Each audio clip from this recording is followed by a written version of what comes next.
What is up, everybody? Welcome back to the channel. This is Eric, and today, do the Giants have an inexcusable discrimination problem? That's what this article talks about by Bryan Murphy regarding a John Shea article in the Chronicle saying that the team has a history of discriminating against their Spanish language broadcasters. Kind of disheartening to hear that. I actually do listen to the Spanish broadcast sometimes, especially when our main guys are out. We have some of the best broadcasters in the business, of course, on both sides, but on the English speaking side, of course, John Miller, of course, Krukenkype, of course, there's Fleming as well. So we have a great broadcasting crew. Love listening to them. But at times, depending on who's doing the game, if someone else is doing the game, I'm not feeling it too much, I might go ahead and jump over to the Spanish language broadcast. But there have been times where the Spanish language broadcast is not available. I don't think nothing of it when that happens. I think, oh, well, whatever, switch it back. Now I know why. 35 games receive no Spanish language broadcast at all, and the team does not travel their Spanish language crew for all 81 road games. Didn't know that. Tito Fuentes, Erwin Higueros, and producer Carlos Orellana. They do a great job. Phenomenal job. Now, the rest of the teams in the West, the Dodgers, Padres, and D-backs, have their Spanish broadcast crews travel to all 81 road games, assuring all 162 will be on the air. Now, you do not have to do what every other team does. I'm not saying that. You don't have to have the same events that every other team does. Obviously, every team is different. They're going to do things differently. And I can understand some teams may not even have a Spanish broadcast at all, depending on their fan base. You would think the Giants would be one of those teams that would do all 81 road games. Now, they may not have as high of a Hispanic fan base as the Dodgers and Padres, but it's going to be pretty damn high. And it's just really weird that they don't do that.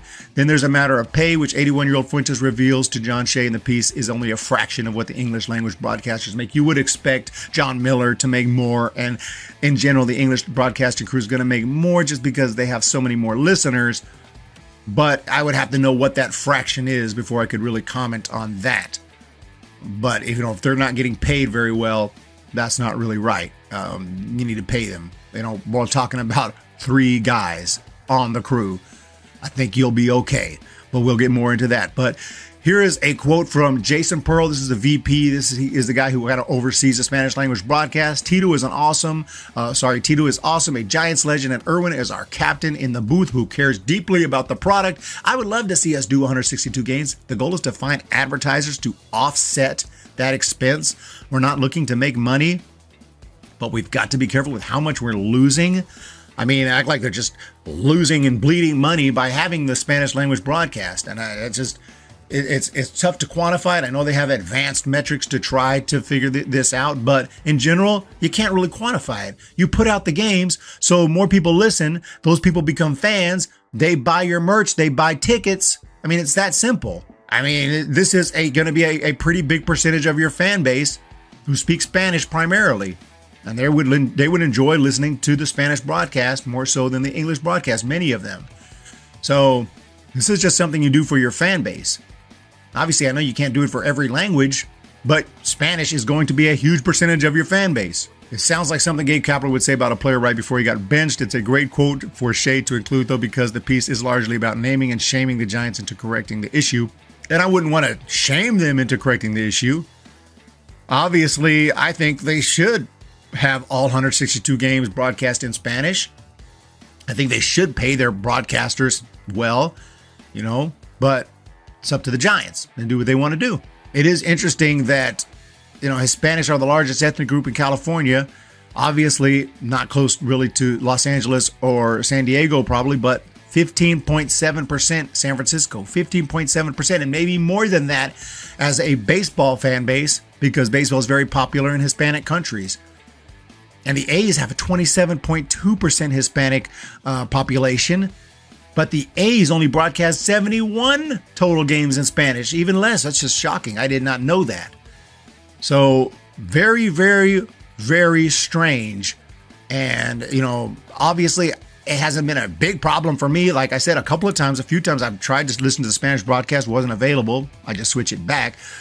But I would imagine a lot of fans who speak Spanish, who start to get used to listening to it, could ruin their whole day. Like, damn it, man. Really? They're not calling the game today? You can't listen to the game. Driving around, you want to hear the game, you can't. I mean, and you only speak Spanish. I mean, that just doesn't feel right. I mean, we're talking 30 games. It's just like, I just don't even understand. If you're going to do it, do it. 30 games that you don't broadcast. I mean, imagine 30 games they didn't broadcast in English. We couldn't listen to the game or even watch the game. They just didn't make them available. That would just suck. But anyway, the Giants aren't saying that Spanish language broadcasts aren't important. They're saying that they're not valuable. That's exactly it. Pearl uses words like product and offset. I mean, that sounds like you're talking about selling T-shirts. I mean, we're talking about people being able to listen to the games and fans becoming fans so they can buy tickets and they can follow the Giants. Very weird. I didn't know this. So, I'm not going to say Giants are terrible or anything, but they are a business, and this is just another reminder that these teams are businesses. They care at the top. They care about making money, and if nobody's complaining, they're not going to do nothing about it at times. Or you have to make our voices heard. I mean, we don't want to shame them into doing something they don't want to do in general. Like if they don't want to have certain promotions or whatever, I don't think we should have to shame them into doing it. But in this case, this is for the fans. When it's for the fans, like baseball, it's not just for the fans to have some promotion before the game, which is always nice, but we're talking about the actual game. Fans listening to the game. Fans having access to the game. So I would be absolutely for them going to 162 games and also paying the broadcasters a little more if that needs to happen, which I don't know because they didn't give us specific numbers. But let me know what y'all think. Tito Fuentes is awesome. The Spanish announcers are great. I love listening to them. I listen to 2 or 3 a year. I'm not saying I listen to a ton, but I do enjoy listening to the Spanish language broadcast. I speak Spanish. Sometimes I'll speak on streams. If you've been to my streams, we'll do a few minutes in Spanish here and there. But I don't get a lot of practice these days. I don't speak a lot of Spanish these days or listen to a ton. So sometimes it's a nice change of pace to switch it over to the Spanish language broadcast. And that would be cool if they did 162. For me, it'd be cool. For some, it's like extremely important because a lot of people don't understand English that well. And let's hook it up. We need the Spanish language broadcast. Okay, and the MLB app. Think of all the fans in Mexico. Think of all the fans in Spanish-speaking countries who jump on the app. And they could become Giants fans. Especially when the Giants just went down to Mexico and played that series with the Padres in Mexico City. Who do you think the fans are going to listen to? They're going to jump on the app, start listening to the games, maybe get into it. Then they're going to find out, oh, I picked the Giants over the Padres. Oh, wait a minute. Oh, no, they don't even broadcast all their games. Oh, never mind. Let's just forget Padres it is. Come on, Giants. Let's freaking go. But let me know what you think down below. I think it would be nice if they broadcast all 162 games in Espanol. But let me know what you guys think down below, and we'll talk to you next time.